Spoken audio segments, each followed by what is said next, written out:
Israel Hamas की जंग खतरनाक मोड़ पर आकर खड़ी हुई है। ये लड़ाई अब लाल सागर तक पहुंचती दिख रही है। लाल सागर में ईरान समर्थक हुती विद्रोहियों के हमले लगातार बढ़ रहे हैं। हुती विद्रोही अपने ड्रोन और मिसाइलों से हमले कर रहे हैं। इस कारण दुनिया भर पर व्यापार को लेकर संकट पैदा हो गया है। ऐसे में इजरायल का साथ दे रहा अमेरिका इन हमलों का मुंहतोड़ जवाब दे रहा है। अमेरिका ने तुरंत मैरीटाइम फोर्स को लाल सागर तक फैला दिया है और लाल सागर में मौजूद अमेरिकी युद्धपोत हुती विद्रोहियों की मिसाइलों और ड्रोन को लगातार भेज रहे हैं। खबर है कि अमेरिकी डिस्ट्रॉयर ने हुतियों के 1 दर्जन ड्रोन विमानों को गिराया है। यहां तक कि अमेरिका ने हुतियों को मजा चखाने के लिए लाल सागर में मिसाइलों से लैस डिस्ट्रॉयर और हमलावर ड्रोन तक तैनात किए हैं।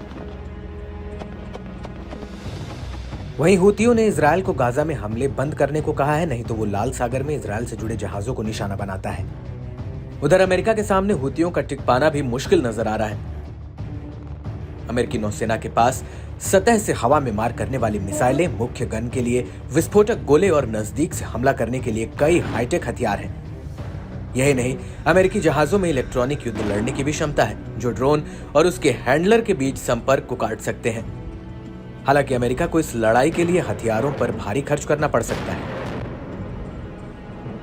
लेकिन ईरान के इशारे पर काम करने वाले हुती विद्रोहियों को अमेरिका के साथ पंगा भारी पड़ सकता है और ये जंग आने वाले दिनों में और बढ़ सकती है, जिसका सीधा असर विश्व के व्यापार पर पड़ सकता है।